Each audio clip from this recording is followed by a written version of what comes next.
एक बार एल्ड्रिन की रहस्यमय भूमि में, जहां जादू और आश्चर्य सामान्य जीवन के साथ साथ रहते थे, अरोरा नाम की एक युवा लड़की ने अपने दादाजी के पुस्तकालय की गहराई में छिपी एक प्राचीन पुस्तक की खोज की। घिसे पिटे चमड़े में बंधी और जटिल सुनहरी नक्काशी से सजी पुस्तक एक स्पंदित ऊर्जा का उत्सर्जन करती थी, जो उसकी साहसिक भावना को बुलावा देती थी। अरोरा अपनी चमकीली नीली आंखों और उग्र लाल बालों के साथ हमेशा एक भव्य साहसिक कार्य शुरू करने का सपना देखती थी। उसने किताब खोली और जैसे ही उसने पन्ने पलटे, एक अलौकिक प्रकाश कमरे में भर गया और उसकी आंखों के सामने एक नक्शा दिखाई दिया। इसने एक छिपे हुए क्षेत्र को चित्रित किया, जिसे एथेरिया के रूप में जाना जाता है, जो रहस्य में डूबा हुआ है और पौराणिक प्राणियों से भरा हुआ है। जिज्ञासा से प्रेरित अरोरा ने एथेरिया को खोजने के लिए एक यात्रा शुरू करने का फैसला किया। उसके साथ उसका वफादार साथी लूना नाम की एक शरारती लोमड़ी थी।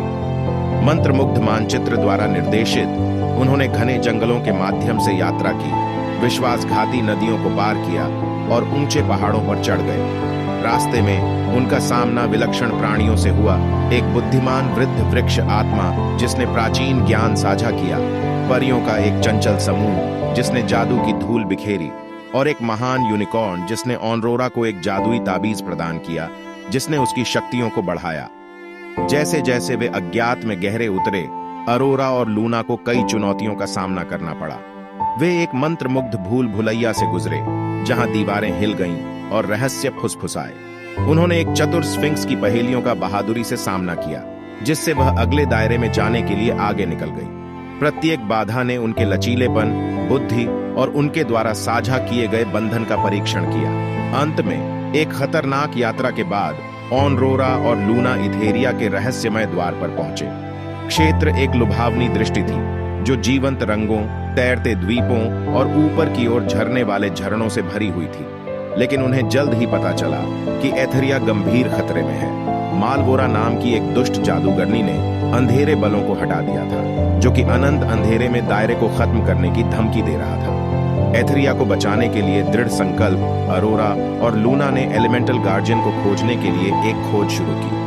अग्नि, जल, पृथ्वी और वायु के तत्वों को धारण करने वाले इन पौराणिक प्राणियों ने मालवोरा को हराने की कुंजी धारण की। उन्होंने मौलिक परीक्षणों का सामना किया, अपनी योग्यता साबित की और एक एक करके अभिभावकों का विश्वास हासिल किया। अपने निपटान में अभिभावकों की शक्तियों के साथ अरोरा ने मालवोरा का सामना एक जलवायु युद्ध में किया।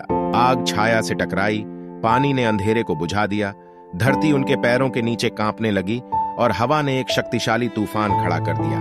बहादुरी और निस्वार्थता के क्षण में अरोरा ने तत्वों की संयुक्त शक्ति को प्रसारित करते हुए अपनी वास्तविक क्षमता को प्रकट किया। एक चकाचौंध करने वाली रोशनी फूट पड़ी, मालवोरा के अंधेरे को दूर कर दिया और एथेरिया को उसके पूर्व गौरव को बहाल कर दिया। क्षेत्र एक बार फिर फला फूला और इसके आभारी निवासियों ने अरोरा को अपने उद्धारकर्ता के रूप में मनाया। उन्हें एथेरिया के नायक के रूप में प्रतिष्ठित किया गया था और उनकी कहानी पीढ़ियों के माध्यम से प्रतिध्वनित हुई, दूसरों को उनके भीतर की शक्ति को गले लगाने और अपने स्वयं के असाधारण कारनामों को अपनाने के लिए प्रेरित किया। अरोरा अपनी यात्रा से हमेशा के लिए बदल गई। लूना के साथ एल्ड्रिन के घर लौट आई। उसने अपने दादाजी के साथ अपनी अविश्वसनीय कहानी साझा की, जिसने खुलासा किया कि वह भी एक बार अपनी युवावस्था में इसी तरह के साहसिक कार्य में लग गए थे। उनका बंधन और गहरा हो गया, क्योंकि उन्होंने आश्चर्य और जादू की कहानियों का आदान प्रदान किया, एक दूसरे को उन असीम संभावनाओं की याद दिलाई जो जीवन के पन्नों में छिपी थीं। हमेशा के लिए एल्ड्रिन के इतिहास में उकेरी गई, एक अनुस्मारक कि साहस, दोस्ती और साहस की अदम्य भावना से निर्देशित होने पर भी सबसे साधारण प्राणी असाधारण उपलब्धि हासिल कर सकते हैं।